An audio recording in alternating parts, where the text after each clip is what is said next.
Bonjour à toutes et à tous et bienvenue dans 101%. Aujourd'hui, au sommaire de l'émission, la critique du jeu Super Smash Bros sur Wii U. On va avoir aussi notre Chan et Retro Magic sur Battle Corps. Et je pense qu'on va parler de Fucktopia aussi avec Souillon. Mais on regarde les news.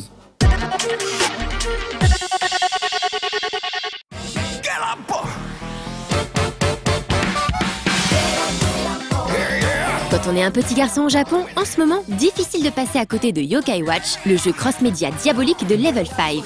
Jibanyan, le chat yokai, est en passe de devenir une des mascottes kawaii incontournables de l'archipel, au même titre que Chopper de One Piece ou bien évidemment Pikachu de Pokémon. Dans ces jeux, il faut jouer au chasseur de fantômes avec le bestiaire spectral du Japon, particulièrement riche à ce niveau. Le deuxième jeu, Yokai Watch, est sorti il y a quelques mois sur 3DS en deux versions, Ganso et Honke. Pour les fêtes de fin d'année, les jeunes joueurs pourront s'essayer à une troisième version de Yokai Watch 2, sous-titrée Shinuchi. Cette troisième version complète et incite même un peu plus à la collectionnite déjà bien déclenchée par les deux précédentes versions. Avec cette cartouche, l'aspirant casseur de fantômes pourra trouver deux yokai exclusifs, Yami Kyubi, le renard à 9 queues de l'ombre, et Hikari Orochi, l'hydre de lumière. Les joueurs pourront aussi affronter des monstres et des boss spécifiques à cette version. Des évolutions différentes de leurs créatures en fonction des jeux précédents auxquels ils ont déjà joué seront aussi disponibles.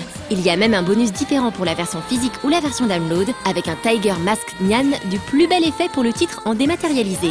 De plus, le jeu est en rapport avec le long métrage animé qui sort dans les salles japonaises le 20 décembre. Encore une fois, on ne peut qu'être ébahi devant le machiavélisme du cross-média à la japonaise.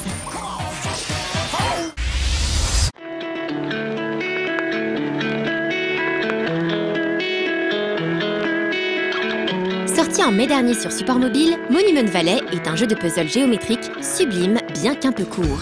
Chaque niveau s'amusait avec une architecture impossible. Il fallait jouer avec la perspective, les éléments du décor, etc. pour aider la princesse Ida à traverser ces paysages problématiques. L'histoire était plus suggérée qu'autre chose, accentuant la poésie du jeu du studio Us2. Une fois terminé, on en voulait forcément plus. Mais voilà, faire des petits bijoux de level design, soignés artistiquement parlant, ça prend du temps. Il ne suffit pas d'appuyer sur un bouton. Cela aura pris quelques mois, mais les développeurs ont enfin mis à disposition 8 nouveaux niveaux, intitulés Forgotten Shores, qu'il faudra acquérir directement dans le jeu par une microtransaction de moins de 2 €. Allez, ce n'est pas le moment de faire les radins pour un peu de poésie, c'est tellement rare.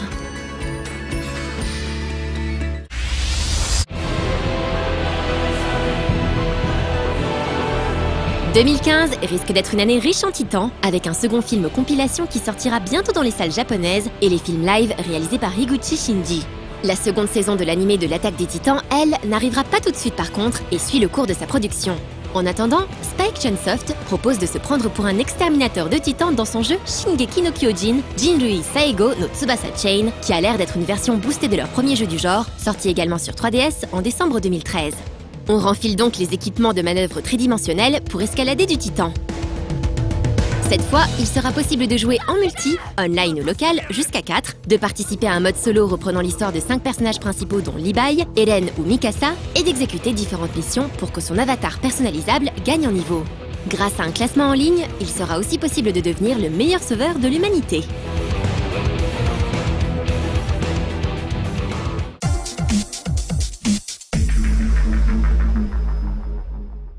À côté de moi, je reçois Souillon, le dessinateur de Maliki. C'est ça. C'est ça. Et tu viens nous parler d'une BD qui n'est pas une BD de Maliki. Eh non, c'est pas une BD de Maliki, cette fois-ci c'est ma BD. Alors ta BD à toi, alors quelle est la différence? La différence, c'est que d'habitude, quand je fais une BD pour Maliki, c'est elle qui décide ce que je dois dessiner. C'est-à-dire que si elle a envie de se représenter avec des cheveux roses par exemple, ou des petites oreilles pointues, ben, j'ai pas le choix, je lui fais des petites oreilles pointues. Là, sur Hello Fucktopia, c'est moi qui décide. D'accord. Donc, le titre même de l'album, Hello Fucktopia, me dit d'un seul coup, me glisse à l'oreille.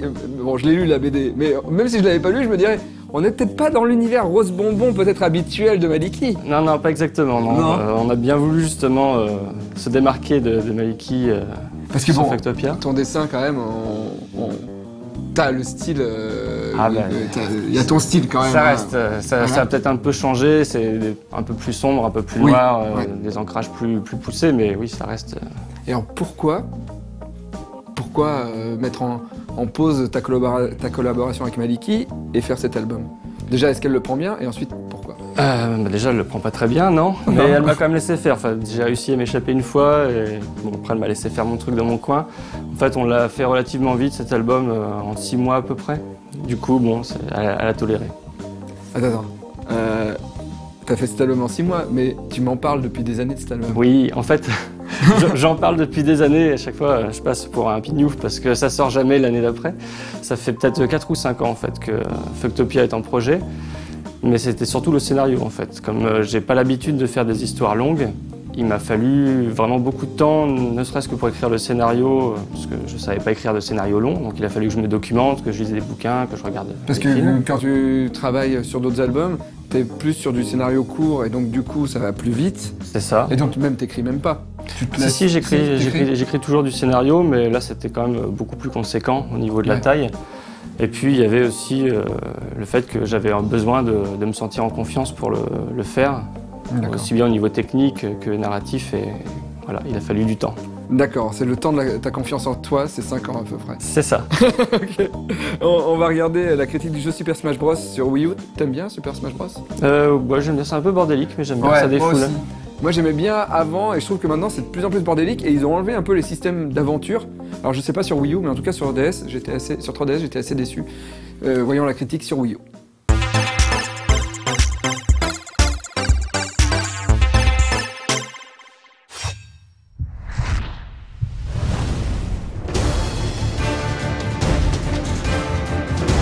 Super Smash Bros, c'est un peu plus qu'un jeu vidéo. Super Smash Bros, avant même d'être Super Smash Bros, c'était d'abord un fantasme d'écolier. Un rêve un peu fou partagé par toute une génération de joueurs ayant grandi avec les classiques de Nintendo. C'était à la fin des années 90. Le monde était en pleine fièvre Pokémon et on se disait « Waouh, ce serait quand même cool un jeu où Mario, Link et Pikachu pourraient se battre ensemble. » Et puis tout à coup, sans trop nous prévenir, boum, Smash Bros 64 est arrivé dans nos salons. C'était comme si Sakurai Masahiro, son créateur, nous déclarait « Vous en avez marre de ces jeux de combat qui se ressemblent tous, avec leur barre de vie et leur système de combos complexes? Tenez, essayez le mien. Il est fun, il est différent et en plus il se joue à 4. » Et ça a marché. Ça a même tellement bien marché que la licence est devenue un véritable système seller, au même titre qu'un Mario Kart ou qu'un Mario tout court. Depuis, on a eu droit à un épisode par console de salon. Il y a eu l'excellent Melee sur GameCube, il y a eu le moins excellent Brawl sur Wii. Et il y a quelques semaines, Smash s'est invité pour la première fois sur une console portable avec le sobrement intitulé Super Smash Bros for 3DS.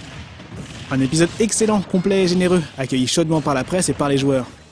Un épisode que l'on imaginait aussi très proche de son frère jumeau sur Wii U, à quelques stages et modes de jeu près.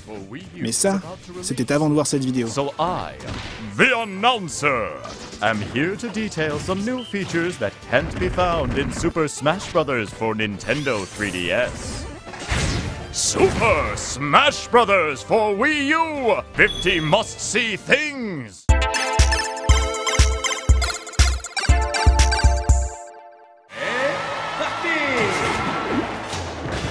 Lors de la critique de Super Smash Bros for 3DS, on a déjà abordé la question des personnages, des techniques et de leur customisation.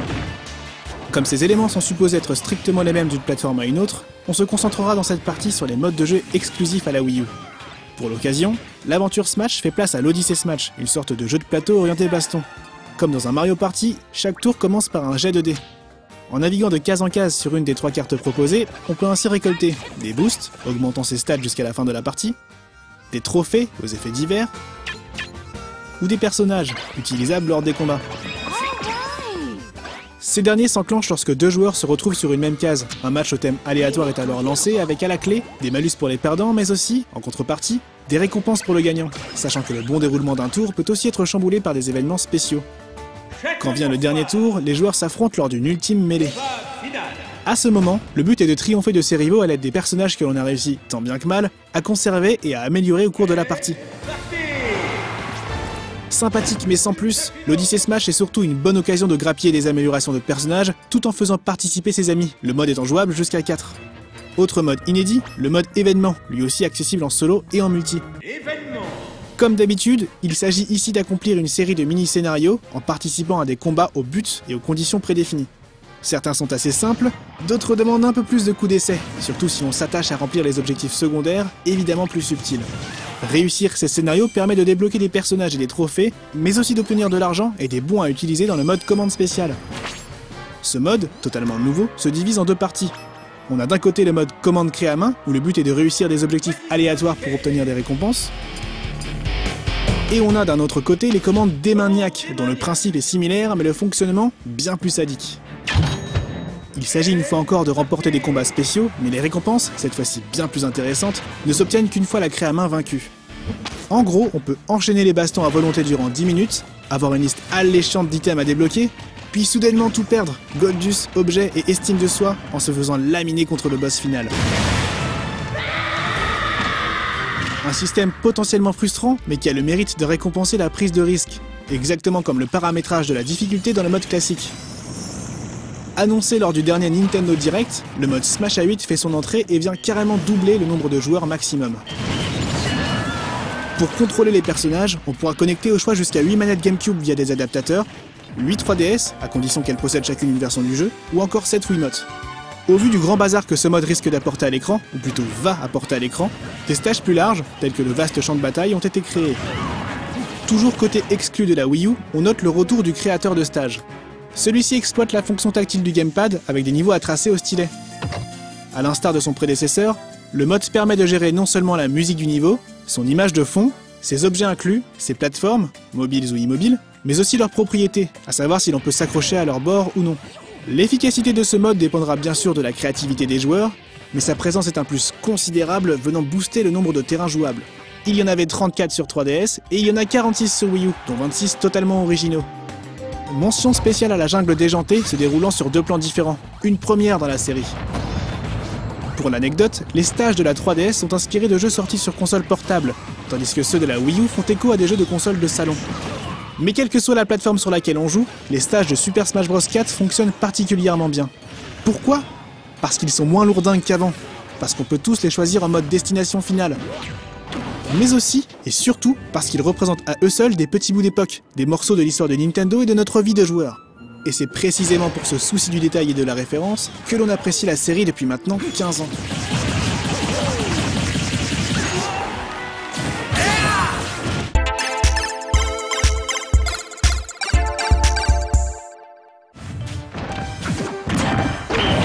Ah oui, on en oubliait presque les amiibo, les fameuses figurines NFC que Nintendo compte bien imposer dans ses prochains jeux.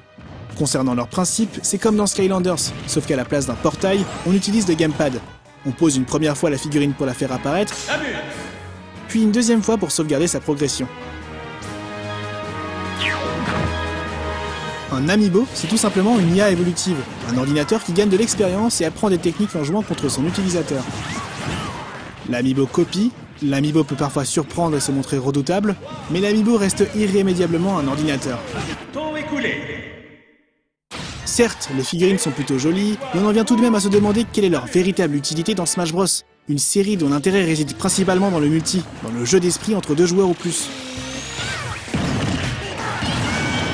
Précisons d'ailleurs que nous n'avons pas pu tester les fonctions online de ce volet. À notre grand regret, les serveurs n'étaient pas encore ouverts lors de l'écriture de cette critique. Sur 3DS cependant, un premier patch de rééquilibrage vient d'être mis en ligne. C'est une bonne nouvelle, prouvant que Nintendo suit son jeu et souhaite le maintenir compétitif. Alors voilà, pour un grand nombre de raisons, Super Smash Bros for Wii U méritait bien toute l'attente qu'il a suscité.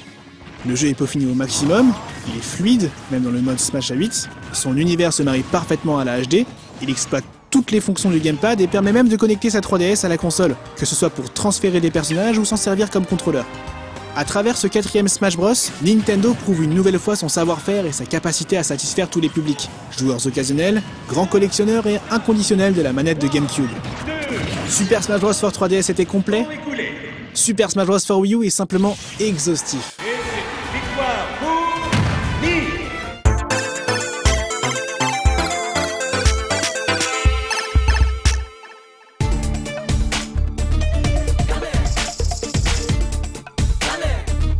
Je tiens à dire que je suis bien sur mon plot pour paraître plus grand, actuellement. Montre-nous. Voilà, Souillon, tu fais 1m combien 1m92 je crois, un truc comme ça. Eh ben, pas moi. Donc, revenons à Fucktopia. 5 ans pour le mettre, le scénario en place. Ouais. Et 6 mois de dessin alors. Ouais, 6-7 mois en gros, mais intensif, sans week-end, Ah ouais. 24-24. Ouais. Et du coup, le blog a été mis en pause Ouais, c'est ça, je pensais avoir le temps de faire comme quelques notes de blog, et puis en fait, pas Non. du tout. Non. Ok. Le but c'était de le sortir vite, et une fois qu'on est plongé dans un univers assez différent, je préfère y aller à fond. Et puis, Ouais, c'est un peu dur de se sortir de cet univers-là pour c'est parler ça, d'autre ouais. chose. Je Ouais, c'est comprends. un peu le grand écart. Avant qu'on parle du scénario de Fucktopia, de l'histoire, tu rassures les gens, tu vas retravailler avec Maliki là. Oui, bah dès demain. Hélas. Ou après-demain, on verra si elle me laisse une journée pour récupérer de la tournée. D'accord. Et oui, on attaque un tome 7. D'accord, bon parfait. Maintenant que les gens sont rassurés, Fucktopia, 5 ans pour faire le scénario. Pourquoi? De quoi tu parles là-dedans? De quoi ça parle? Alors, comme d'habitude, c'est très, très autobiographique. Hein. C'est très daté aussi. C'est dans les années 1999 à 2000, donc c'est précis. Et donc il a fallu le temps de recollecter tous les souvenirs, de séparer ce que j'avais imaginé de la réalité. Et puis, c'est beaucoup de trucs à faire ressortir, beaucoup d'expériences à remettre. En fait, j'avais pas envie juste de raconter mon expérience, il fallait aussi que je puisse la transmettre correctement et puis qu'elle soit compréhensible. Donc voilà, comme c'est pas mon métier d'être scénariste à la base, j'ai préféré prendre beaucoup de temps pour le faire. Oui, d'accord. Pardon, j'allais répondre à un truc, mais je peux pas. Non, mais t'as quand même fait plus de 6 BD. Donc, Mais c'est... Même au bout de 6 BD, c'est du strip et c'est pas pareil. Pour moi, c'est comme si je faisais des caméras café et puis d'un seul coup, on me demande de faire un film. Oui, mais c'est pas vrai parce que dans tes derniers Maliki, enfin dans les derniers albums de Maliki, Ouais. il y a une trame que tu mets en place. Oui. Et même si les histoires, elles changent de style ou de style narratif ou de dessin, Mhm. il y a quand même un fil conducteur maintenant que tu as installé dans les... Oui, Ouais. oui, c'est vrai qu'il y a une petite partie un peu action-aventure qui se Oui. met en place en parallèle et ça, c'est en fait un test. C'est les D'accord. prémices de Fucktopia, c'est ce qui m'a permis de prendre confiance justement D'accord, pour ok. raconter du plus long. Ok. Bon, on parle plus du scénario juste après notre chat.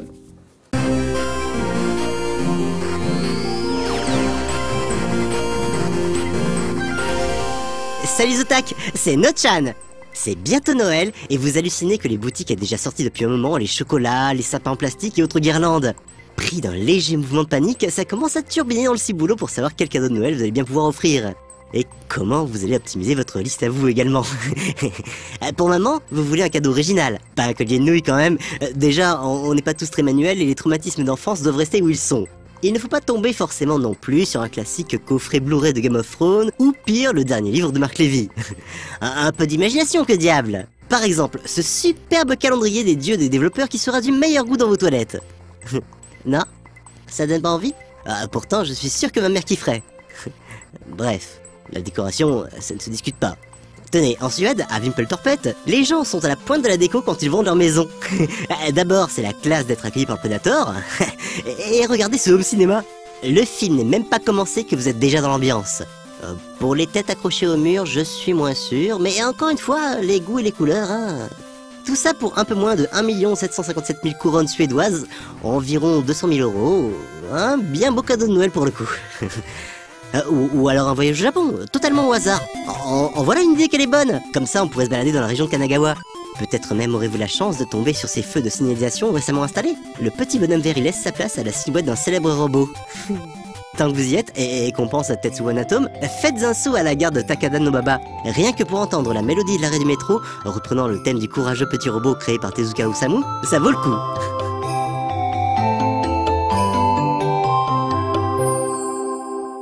Et après, vous pourrez passer à l'exposition monumentale consacrée à l'attaque des titans qui se déroulera entre novembre 2014 et janvier 2015 du côté de Ueno. Comme d'habitude, la promo de cette série sait se montrer dérangeante avec des titans glauques à souhait. Que ce soit dans ce générateur de titans que vous pouvez voir en œuvre sur le site officiel de l'exposition, ou dans les rues de Tokyo avec cette mascotte qui ne manquera pas de venir hanter vos cauchemars, mais d'une manière subtilement différente. Pour vous calmer, un peu de zen, un peu de relaxation sera sans doute nécessaire. Dans ce cas, que diriez-vous d'écouter Wikipédia? L'encyclopédie participative virtuelle, c'est à chaque instant des modifications, des ajouts, des suppressions, effectuées par tous les utilisateurs de la planète. Le site Listen to Wikipédia met cette activité en scène musicalement dans votre navigateur et en temps réel. Sur cette page, on peut entendre un son de cloche pour chaque ajout, une corde pincée pour chaque suppression, et une petite nappe pour l'arrivée d'un nouveau contributeur. Une subtilité parachève le tout, plus la modification est importante, plus le son sera grave et vice versa. Le résultat est hypnotique. On pourra le laisser en fond pendant qu'on bosse, qu'on lit, ou même en faisant la poussière sur sa collègue de Nendoroid. Une option permet même de choisir précisément quels langages seront pris en compte. Par défaut, seul l'anglais et la langue du pays d'où vient la requête sont activés. Pour voir, j'ai tenté de tout cocher.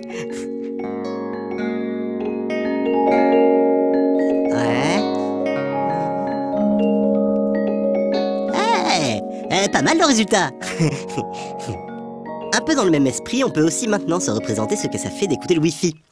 Frank Swain, un journaliste scientifique britannique, a perdu son audition depuis l'âge de 20 ans. Depuis 2 ans, il réalise différentes expérimentations sur ses audioprothèses afin de tester les limites de l'oreille humaine. Il a ainsi créé Phantom Terrains, une application transformant le signal Wi-Fi capté par son smartphone en information auditive. A priori, le Wi-Fi sonne un peu comme un compteur Gégère croisé avec le générique d'oscillation. La question intéressante, c'est de se demander si certains animaux peuvent aussi entendre ces signaux et l'effet que ça peut avoir sur eux. Est-ce que mon chien sait quand je joue en douce à Pazoudala parce qu'il entend le Wi-Fi de mon téléphone s'activer? Bon, si vous n'avez pas d'idée, au final, vous pouvez toujours vous rabattre sur des valeurs sûres comme un paquet de Lego. Avec ça, on peut tout faire. Par exemple, recréer une scène culte de Doctor Who, la régénération du Docteur entre sa 11e et 12e incarnation durant l'épisode Time of the Doctor.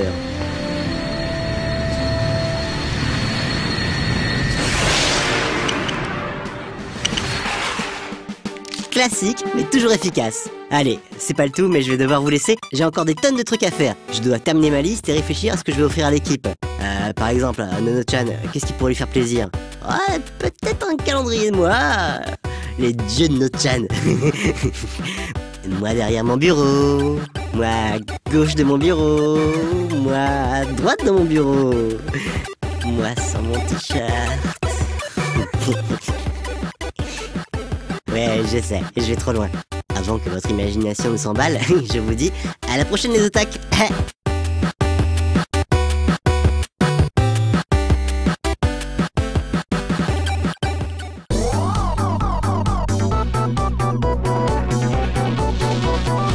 Donc, moi j'étais au lancement de la bande dessinée au dernier bar, où c'est là où j'ai lu la BD, parce que je fais croire que je te pose des questions comme si je l'avais pas lu, mais c'est mon rôle d'animateur d'être candide, on va dire. Oui. Moi je l'ai lu, et donc tu nous as dit que tu revenais sur ton histoire personnelle, mais tu nous as pas dit sur quoi vraiment, mais c'est surtout, moi j'ai trouvé qu'on parlait d'art dans cette BD.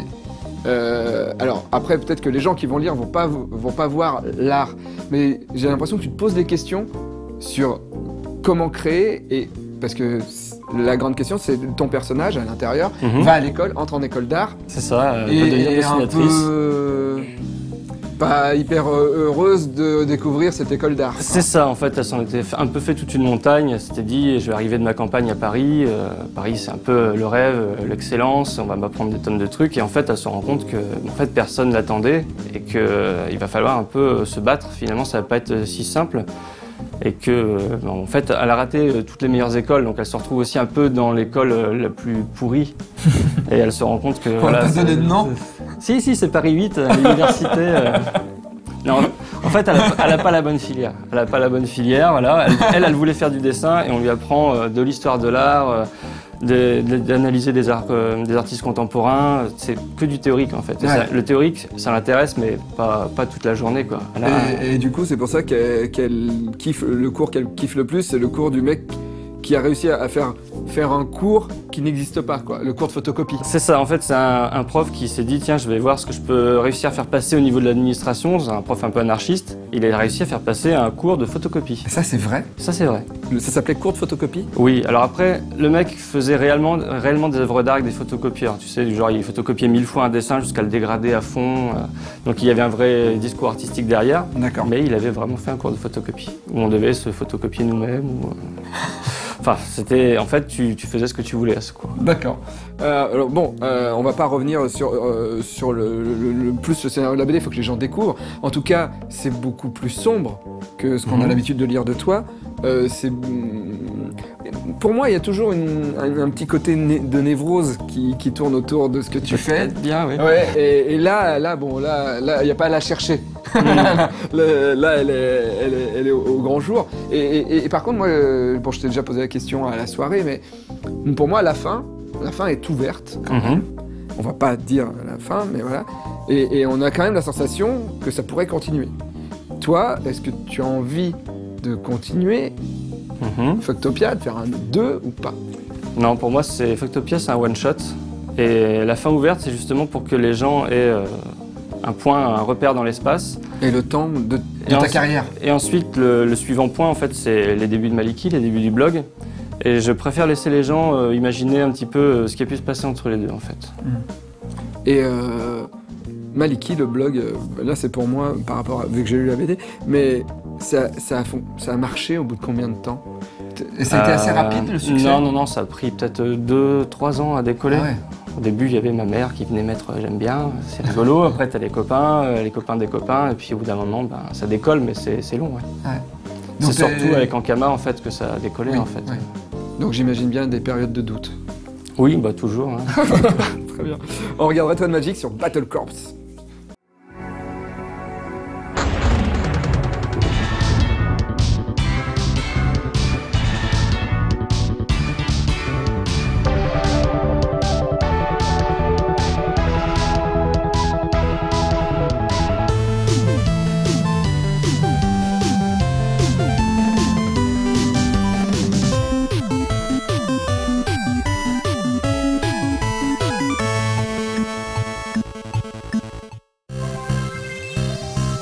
Parti d'une bonne intention, le Mega CD de Sega, extension ajoutant un lecteur CD-ROM à la Mega Drive, ne connut pas le succès espéré. Pourtant, certains développeurs y ont cru, à l'image des Anglais de Core Design, qui produisirent pas moins de 10 titres pour ce support, de Thunderhawk à BC Racer en passant par Soulstar et Wonder Dog. C'est à l'un de ces jeux que Retro Magic va s'intéresser aujourd'hui, un sympathique first-person shooter avec des mechas répondant au doux nom de Battle Corps.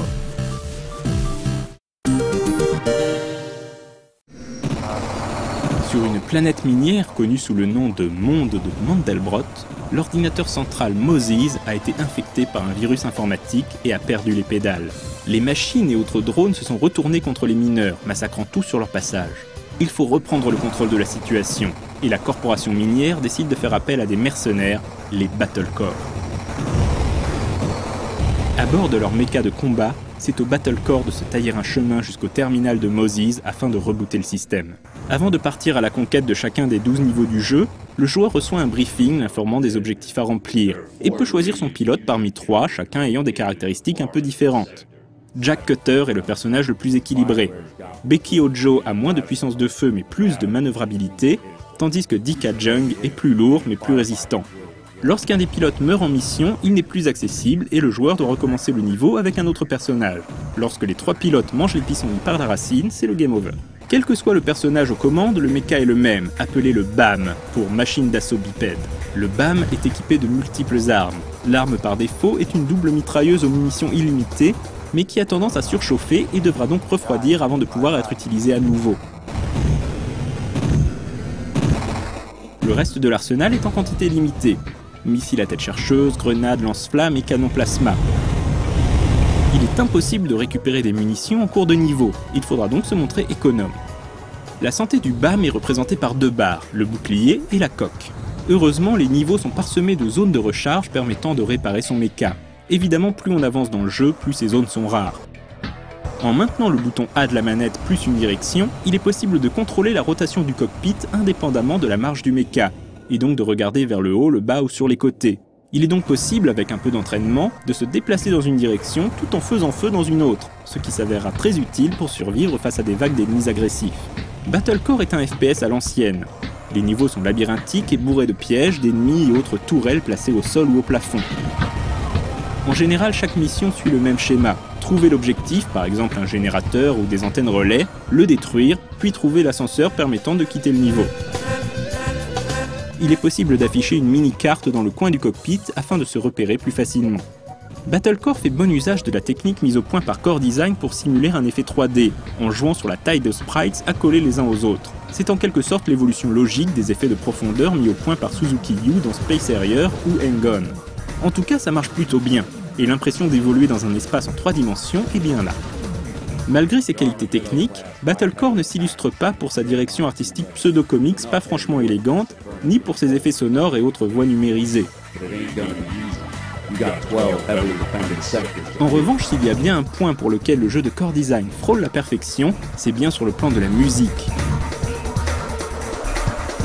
Composé par Martin Iveson, qui mélange riffs de guitare endiablés et synthé planant, le tout en qualité CD bien évidemment. Le résultat est tout simplement l'une des meilleures bandes-son sur Mega CD, ce qui n'est pas peu dire.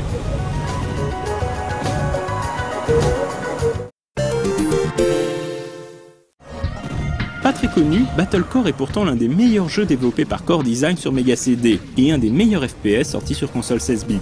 C'est également un excellent jeu de mecha, au gameplay plus subtil qu'il n'y paraît. Bref, un titre de qualité qui sut faire honneur à une plateforme mal aimée.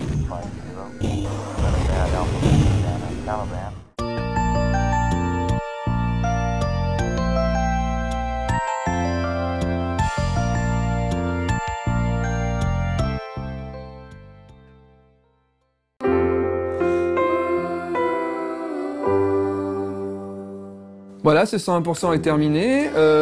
Qu'est-ce que tu pourrais dire de plus pour inviter les gens à lire Fucktopia?